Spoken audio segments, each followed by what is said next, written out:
Ladies and gentlemen, welcome back to the second live show of the day here at HTF Network. This is HTF Bets. Today we have a packed show. It's game day here at UCF, so of course we're going to dive in to some of the lines of the game tonight versus Boise State. And we also have some NFL. So when we come back, we'll dive into that. HTF Bets starts now. Hit it, boys.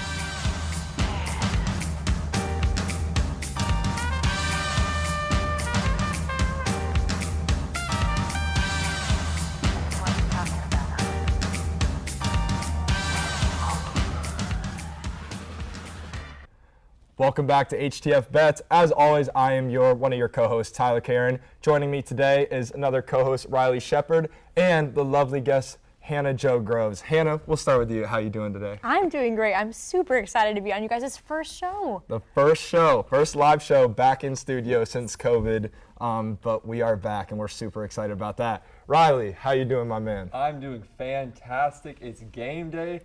Only, 6 hours until the bounce house is bouncing. Let's get it going. And it will bounce. Tonight, 7 o'clock, first game of 100% capacity.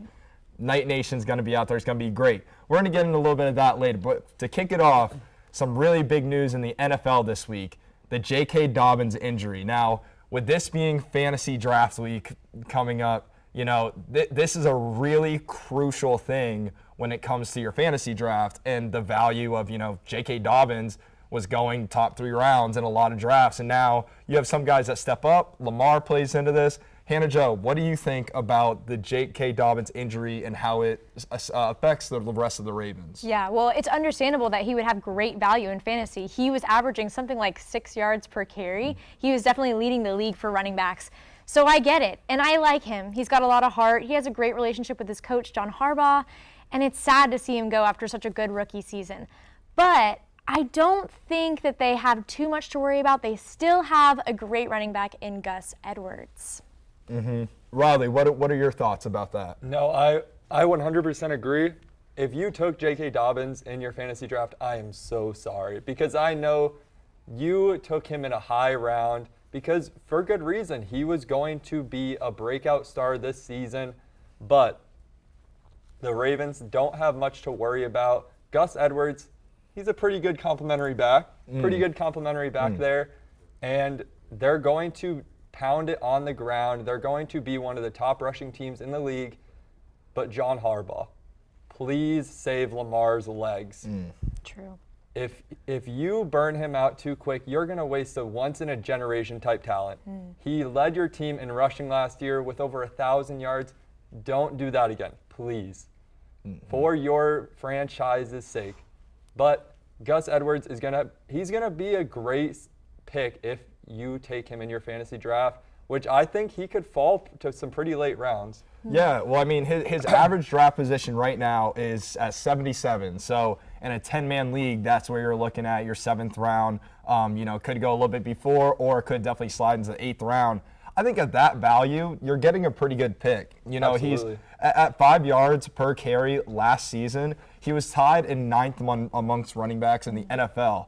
Now, with Lamar, I still think Lamar is the best rusher that the Ravens have. Yeah. And that was J.K. Dobbins he's at that level. Gus Edwards, I haven't seen enough from him for me to jump and say, oh, he's a better runner than Lamar.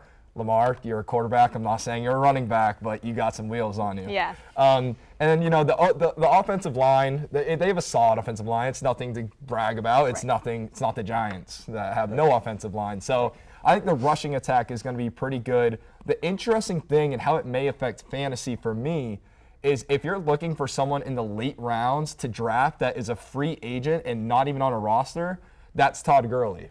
Because Todd Gurley's still a free agent right now. And in the system in Baltimore, I think that he could be a veteran guy that can give that mentorship to Dobbins and Gus Edwards.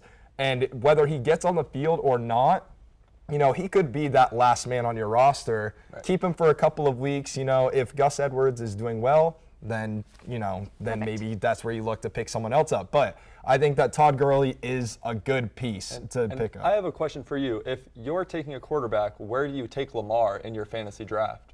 I don't. That's my answer. I don't. Oh, I wow. don't take Wow. Lamar. I am a very stubborn. I like running backs. I want to take a running back in the first 2 rounds. I will wait till that 6th, 7th round where a lot of projected quarterbacks like Tom Brady, Aaron Rodgers, Russell Wilson, those guys are going in that area. So you guys can have your Patty Mahomes. You can have your Lamar Jacksons in a 1 quarterback league. I'm going to stick with my strategy, and I'm going to end up with Russell Wilson in the 7th round. What a disaster. Yeah, for real. Oh, no. Yeah, I agree with you. I think Todd Gurley would be really strong, especially if they want to continue run heavy. You know, that's fine. That's what he does, so he'll be fine there. Absolutely. Yeah, definitely. So transitioning into another injury that happened earlier in the preseason in the NFL, another running back in Travis Etienne for the Jacksonville Jaguars. You know, I've always loved to watch Clemson play, and seeing Etienne and Trevor Lawrence go from Clemson to Jacksonville, everyone has to be excited about that, whether you're a Clemson fan or not. Although he's not the number 1 guy in town, Etienne. You know, he would have been a solid backup, I think, to James Robinson. But how does that affect fantasy with Etienne out of the picture for James Robinson? I don't know about for James Robinson, but I am really worried a little bit for Trevor Lawrence. I think it's nice to have a good buddy with you when you're starting your rookie season in the for rookies, NFL. absolutely. Yeah, so, and I think he was looking forward, you know, even though he wasn't making huge plays in the preseason, you know, having a friend on the field with you is huge. So anyway, that was my first thought when I heard the news. But yeah, hearing that he's out for the season, I thought he was going to be able to come back for the end of it. So, you know, it's hard. But yeah, I think, you know, he's not making the biggest plays. They still have a lot of people. Trevor Lawrence is still going to be fine. But yeah, that's what I'm thinking. All right, Riley, what about your thoughts about the running back room in Jacksonville now and the overall offense in Jacksonville? See, talking about the running back room in Jacksonville, I think James Robinson was still pretty undervalued going into the season. You know, speaking on fantasy, he was definitely falling. His average draft position was 43, 20th among running backs, which I think was extremely underrated. He had over 90 yards or a touchdown in 12 of the 14 games that he played last season. That's not too shabby for a rookie. And, you know, speaking on Trevor Lawrence, I think this injury to Travis Etienne is going to affect people more than a lot of people think because the Jaguars, like, they're still not going to be great. Right. No, They're still not going to gonna be great. And I think this is going to cause him to be pretty inconsistent this season. I love Trevor Lawrence. I think he's going to be a star of a quarterback, but he's going to struggle more this year than people think. Okay. Yeah, and I think with Etienne, you know, Etienne's a pretty good dump-off guy that Trevor Lawrence would be able to have, which is what makes Etienne valuable in a PPR league for fantasy, is he would have gotten a ton of dump-offs. Now, is Etienne good enough for an RB2 spot in fantasy? Probably not. You know, you're really struggling if you're at that point. But I agree. So James Robinson, up to the 35 average draft position right now. And again, with how fantasy is today, you need to get those running backs when you can the early rounds. I think 35 is still kind of low. James Robinson proved last season he can especially in fantasy, his value can be very, very valuable. If you get in the first round a solid top 5 running back, and then later rounds, the 3rd round, you get James Robinson as your RB2, I think that's a steal when it comes to 100%. fantasy. Yeah. So, all right, now going over to the rookies. Talking about the rookie quarterbacks, the draft was loaded with talented rookie quarterbacks. There's been a lot of news throughout the preseason, some surprising things and some things that we anticipated. But I'll start with you, Hannah Jo. What rookie quarterback has stood out to you the most during preseason and like going into week 1 of the NFL regular season? Yeah, well, he's been my favorite since the draft, but it's Justin Fields. He stays on his feet, and it's mostly just to get away from the defense because the offense really isn't protecting him that well. But he's entertaining, and I can't help but watch whenever he's doing something. He got multiple first downs. He ran in for a touchdown. I mean, it's kind of like the Lamar thing, I guess. I kind of see the similar things happening there. I get that he's not starting. I do think he's better than Andy Dalton, but I get that he's not starting because especially with a line like that, I wouldn't want Justin to go up against Aaron Donald at this point. Yeah, no, and I get that, and that's why I think you said it. Fields is going to be one of the guys of like the top 5, talking Trevor Lawrence, Mac Attack, Yep. Zach Wilson. of those guys that I think is the only one that'll be benched. Right. Trey Lance is in question too. Yeah. But I think Trey Lance comes out and will start, but that's yet to be determined. So Riley, what about you? What rookie quarterback are you really looking forward to watching? See, I agree with the Justin Fields. I think the $1 million question is, when is he going to start? Because I'm going to have a hot take, which I think he has as much upside as Trevor Lawrence does in this draft. I think you're right. He has as much talent as anybody in this talented quarterback draft class. Yeah. And this is not a knock on Andy Dalton. You know, fellow Ginger, this is not a knock on Andy Dalton. You've had a very long and successful NFL career. He's made 3 Pro Bowls, you know? Yes. Good for him. He's made 3 Pro Bowls, but you drafted Justin Fields to be the quarterback of your future. So I just want to see him start. And if he struggles at first, that's okay. The Bears aren't going to be contending. But we have to talk about Mac Jones. Mac Jones. Mac Attack is going to win Offensive Rookie of the Year for the Patriots. And the Patriots are going to finish the season over 500. They might not make the playoffs, but that team has a lot of talent. They're coached by Bill Belichick. They took a step back last year, obviously with Cam Newton, but Mac Jones will win Offensive Rookie of the Year. He's shown. He showed us. Go ahead. Yeah, I think both me and Joe are a little taken back by it. I would love to see it. As a diehard Patriots fan, I think it would be great for Mac Jones to win Offensive Rookie of the Year. I just don't think it's going to happen. Like coming up until a couple days ago, before the Patriots cut Cam Newton, I thought Cam was for sure, no doubt, starting quarterback week 1. Yep. I thought week 5 was when we were going to start to see more of Mac Jones. But at this point with the Patriots, they're going to go, you know, if they hit 500, they're hitting 500 and that's it. Yeah. They're not ending over in a positive record. So I think at this point, when it comes to you draft a guy like Mac Jones, and all these quarterbacks, you have to play. I want to play them. You know, I don't think it's smart to get that rookie quarterback and then start the veteran who's very mediocre. Well, and I think that's why they released him. I think that's why we can't just have Cam sitting on the bench. And someone like Cam Newton, you can't. He's too much of a leader. I think that's why they released him, so that he can go to another team. And, you know, I don't know what that might be. We'll see, hopefully. But I think Mac can do it. He's looking like, I mean, this is looking like Tom Brady in the Patriots from a few years ago. It's looking really similar. And, I mean, that's what Bill Belichick is used to and good at, so that makes sense. But yeah, it's going really well, and I think we're going to see a lot of great stuff from Mac Jones. All right, so very quickly, last thoughts. Riley, what is the future of Cam Newton? Indianapolis. Hanjo? I want Houston. I want Deshaun Watson out of there. I think Tua's in some jeopardy, and he's going down to Miami. Patriots play them week 1. Cam will not be the starter for the Dolphins in week 1, but maybe by that week 17 matchup between the Dolphins and the Patriots, maybe it'll be a Cam revenge series against the Patriots. That's going to be all for this segment, but stay with us because we're going to dive into our HTF Leadership Fantasy Football League. We'll be right back. Oh, it keeps coming back. We're gonna need no way.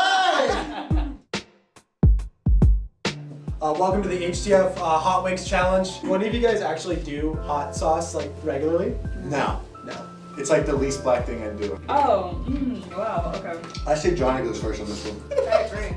Now the Buccaneers are gonna play the Washington football team. That can't happen. It will happen. I'm terrified. No, I really hate it. No. Yes. No. Yes. No. Yes. No. You're wrong. If it wasn't for Kanye jumping up on stage and doing the I'm gonna let you finish, but no one would know what it was. Nitros, dump truck. And if you don't know what I'm talking about, Why is nitro thick? I don't know how many squats I need to do to get up like something like that, but I will do it. Oh! Oh my God! Baseball, obvious reasons. Babe Ruth, if you want to go currently. I feel like that's just like a thing. he jumped off the wall to catch the home run and had a now. We made it through all the way to the end. Thank you for joining us. I'm never doing this again. It was rough. Welcome back, everyone, to HTF Bets. It is that time of the year. It is NFL fantasy draft season. this week and this weekend is when most of the drafts will be going on. If you've already done your draft, reconsider your timing for next year, because now we see injuries like J.K. Dobbins that can seriously affect you. But it is our draft season coming up with kickoff just a week away. And I'm going to throw it over to my co-host Riley, and he's going to give you his top 5 fantasy running backs heading into this season. Thank you, Tyler. And it is the best time of the year, ladies and gentlemen. It is fantasy football season, and let's get it going. These are my top 5 for sure running backs coming into this season. At number 1, I have Christian McCaffrey. Don't let the injuries last year scare you. He had never missed a game before last year, and I am guaranteeing that he goes over 2,200 yards from scrimmage this year. At number 2, I have Dalvin Cook. Now, the receiving yards haven't been there in the past, but this year I expect that he's going to break out for receiving yards along with rushing yards. I think that he's going to surpass 2,000 all-purpose yards this year. At number 3, the most versatile running back in the NFL, and that is Alvin Kamara. The best ability is availability, and he has never missed more than 2 games in a season in his career thus far. At number 4, this is going to scare a lot of people, but I have Saquon Barkley. The torn ACL is going to scare a lot of people away, but this time last year, he was a lock as a top 3 pick in fantasy drafts. The injury is going to scare a lot of people, but I expect that he's going to be back to his late 2018 form. It's going to take a few weeks to get there. The Giants are going to slow him into it, but he's going to be rushing for over 100 yards on a week-to-week basis. And number 5, I'm going to get this out there right now. I have the 5th pick in our fantasy draft, and I'm taking Jonathan Taylor. I'm telling everybody right now, I'm taking Jonathan Taylor with my 5th pick in our HTF fantasy draft. He finished 6th in the NFL in yards from scrimmage last year, and he only played 13 games. He only started 13 games. He didn't start 2 games, but he still finished 6th in the league in all-purpose yards, and he's going to have a breakout year, 1,100 yards on 5 yards per carry last year, and he's going to be the breakout candidate from this young generation of running backs in the NFL. So, Riley, I'm disappointed. I can say for the top 3 guys, I would say that's everyone has McCaffrey, Dalvin Cook, Kamara. In any order, I think McCaffrey is the one. I agree with your order there. Those are the solidified top 3 guys. When it gets to Saquon Barkley, I agree. At this time last year, he was a top 3 pick. I picked him at number 2 last year. Injuries, it's something that happens in fantasy football. You know, it's something that we can't, on draft night, we can't predict. We can make decisions based off someone's history, injury history, and that is why I do not have Saquon in my top 5. We haven't really seen much of him. He's still not locked in on when he plans to return yet. He may miss some time at the beginning of the season.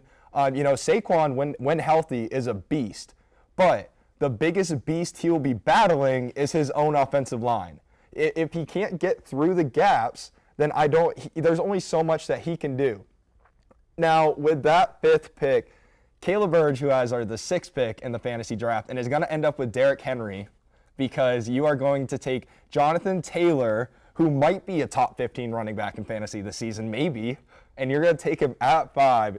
Caleb Burge she owes you her entire season for giving you this, or for giving her this gift.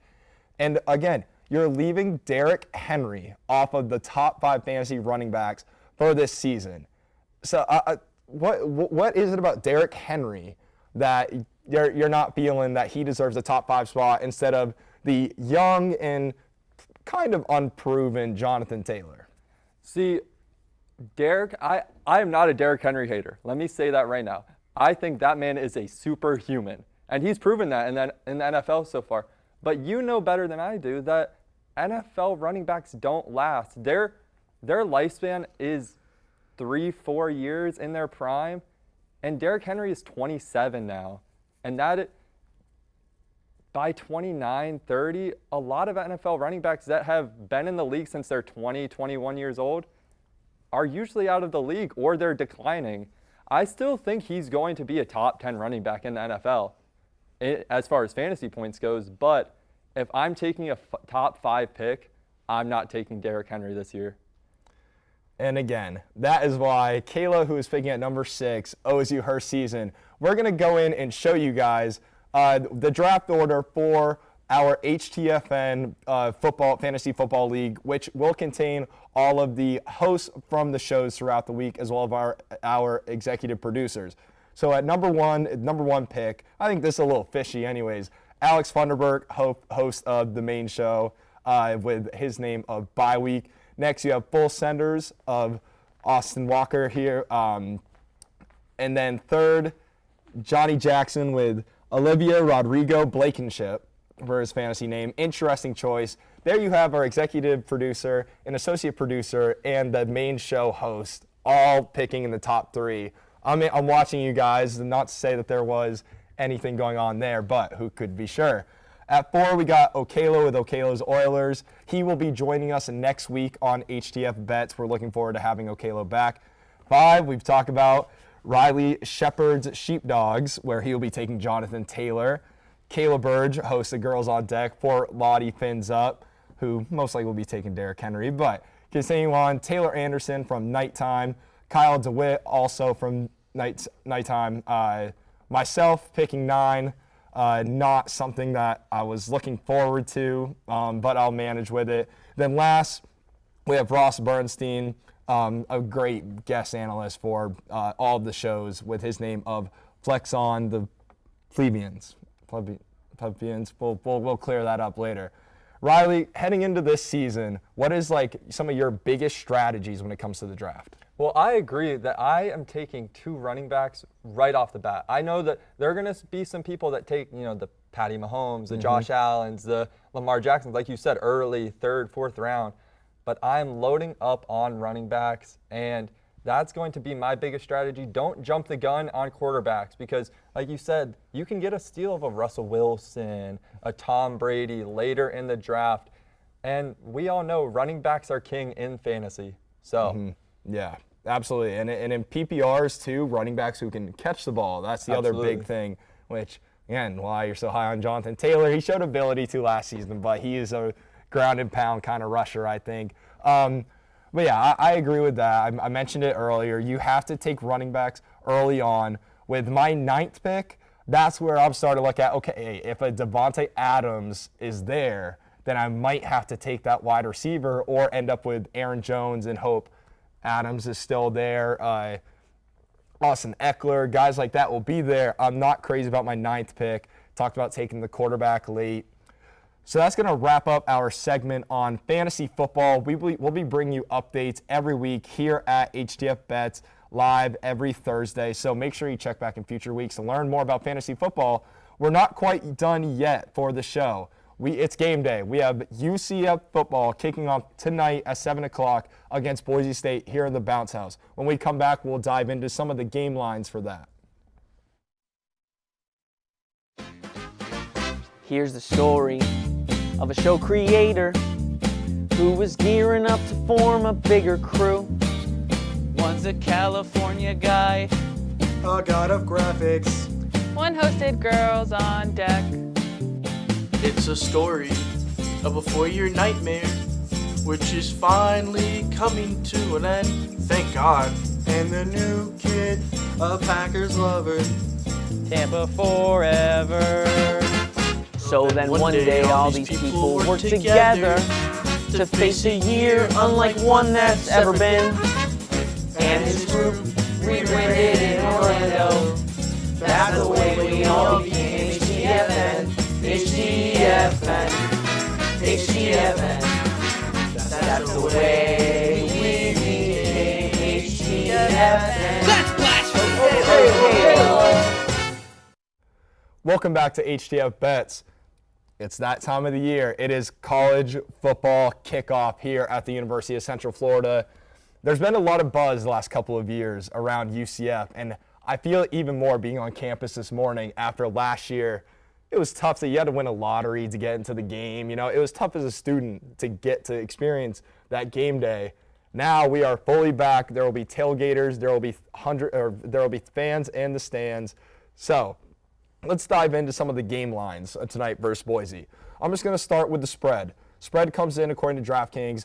UCF is favored by 4.5 at minus 115 odds. What do you think about that spread? Is it accurate for UCF? Is it a joke and disrespectful to UCF that it's that low? What are your thoughts on it?